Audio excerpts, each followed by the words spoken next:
Assalamualaikum warahmatullahi wabarakatuh. Perkenalkan, saya Muhammad Zidan Ramadan dari kelas 12 IPA 7, absen 24. Saya akan melakukan praktikum perkaratan besi. Bab 1. Pendahuluan. A. Latar belakang.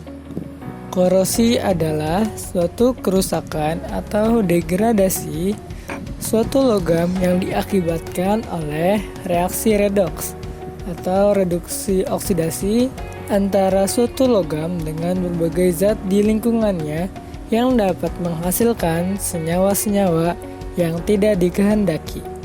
Korosi disebut juga dengan perkaratan. Contoh korosi ialah yang biasa terjadi di lingkungan, yaitu perkaratan besi. B. Pembatasan masalah. Pembatasan masalah pada praktikum perkaratan besi ini adalah 1. Pengaruh larutan dan udara terhadap proses perkaratan besi.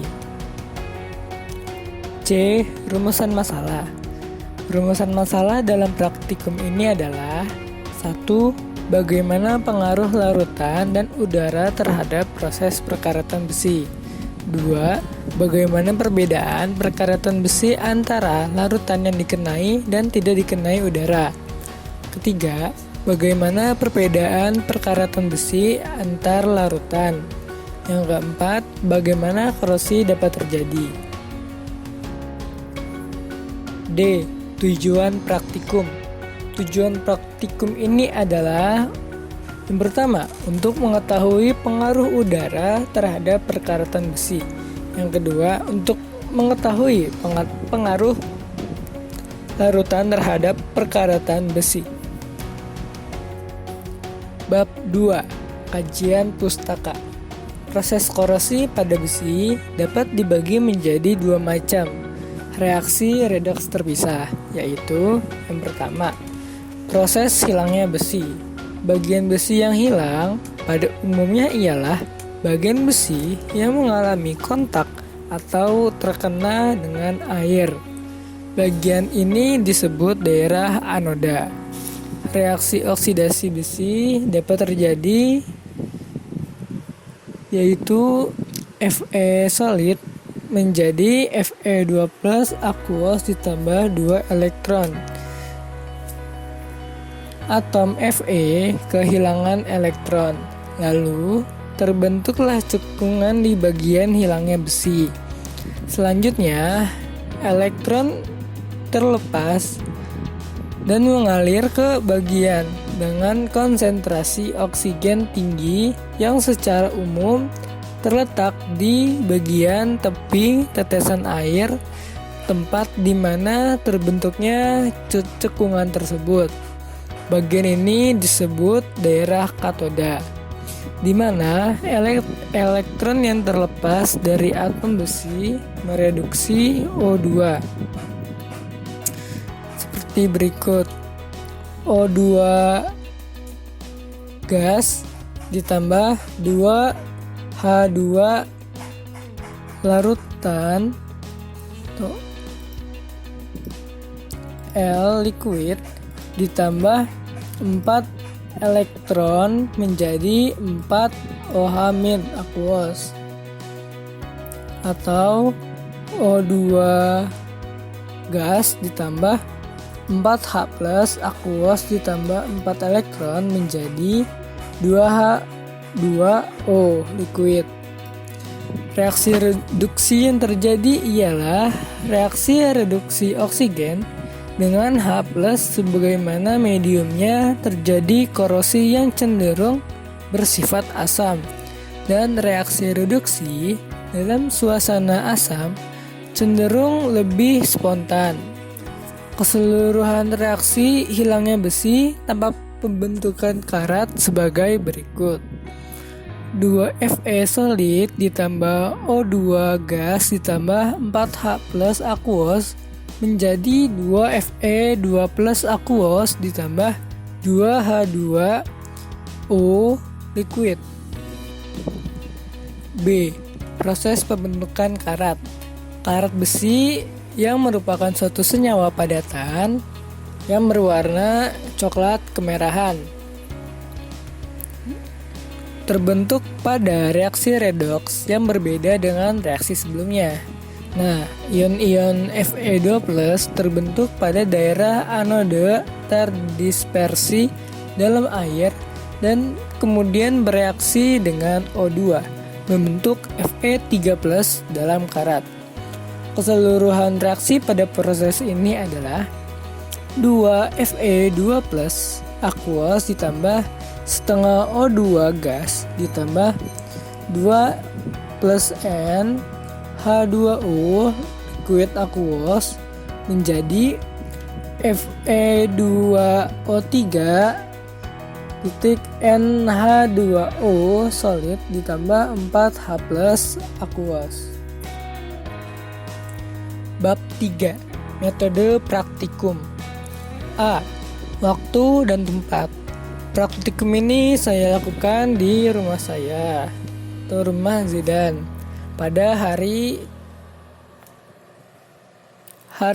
Rabu tanggal 9 bulan 9 tahun 2020 sampai dengan hari Rabu tanggal 16 bulan 9 tahun 2020.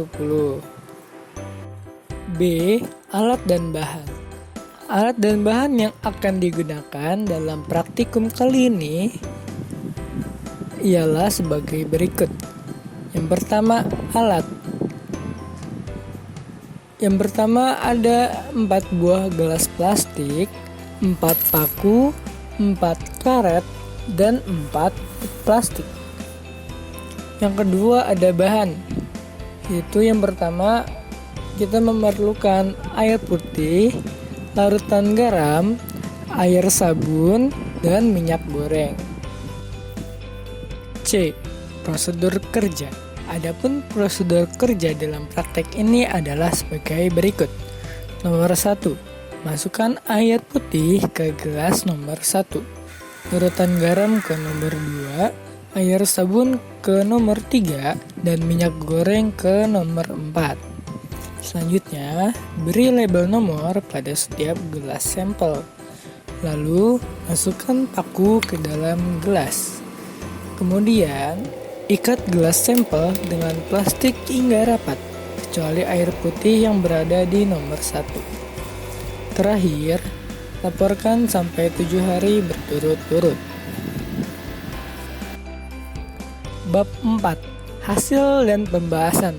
Berikut pembahasan dalam laporan disajikan dengan video sebagai berikut. Pada gelas sampel ke-1 yang berisi air putih dan gelas dibuka, di hari pertama paku belum mengalami perkaratan. Di hari kedua, paku belum berkarat, tapi air mulai menjadi keruh. Di hari ketiga, paku mulai berkarat dan air menjadi agak keruh. Di hari keempat, paku lebih berkarat daripada sebelumnya. Di hari kelima, paku semakin berkarat dan air menjadi keruh. Di hari keenam, terdapat endapan karat di paku. Di hari ketujuh, karat di paku semakin bertambah dan air menjadi keruh, membuktikan bahwa air putih dan gelas yang terbuka mengalami perkaratan. Pada gelas sampel kedua yang berisi larutan garam dan gelas ditutup, di hari pertama paku belum mengalami perkaratan. Di hari kedua, paku belum berkarat, tetapi air sudah mulai berkeruh. Di hari ketiga, paku sudah mulai berkarat dan air sudah keruh. Di hari keempat, air yang berkeruh mengurang dan paku berkarat. Di hari kelima, paku mengalami pengendapan. Di hari keenam, paku menjadi semakin berkarat dan air mulai jernih. Di hari ketujuh, paku mengalami pengendapan dan semakin berkarat serta air menjadi jernih. Ini membuktikan bahwa bahwa larutan garam dan gelas yang tertutup mengalami perkaratan. Pada gelas sampel ketiga yang berisi air, sabun, dan gelas ditutup, di hari pertama paku belum mengalami perkaratan. Di hari kedua, paku belum berkarat dan tidak dapat melihat paku kecuali dari bagian bawah. Di hari ketiga, paku mulai mengalami pengendapan.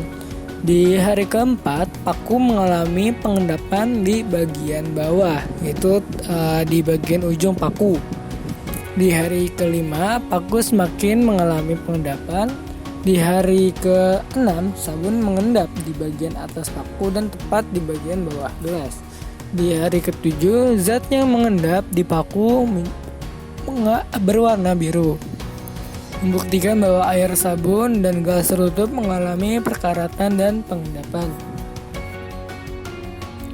Pada gelas sampel keempat yang berisi minyak dan gelas ditutup, di hari pertama, paku belum mengalami perkaratan. Di hari kedua, paku belum mengalami perkaratan. Di hari ketiga, paku masih belum menunjukkan tanda perkaratan. Di hari keempat, paku belum mengalami perkaratan. Di hari kelima, paku masih belum juga menunjukkan tanda-tanda dari perkaratan. Di hari ke-6, paku tidak mengalami perkaratan. Dan di hari ke-7, paku tidak mengalami perkaratan. Ini menunjukkan bahwa paku yang dikenai atau dilapisi oleh minyak tidak mengalami perkaratan.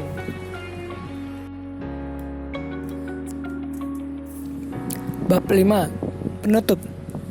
Kesimpulan. Dari percobaan di atas dapat disimpulkan bahwa korosi ialah suatu proses logam yang mengalami reaksi oksidasi di udara bebas.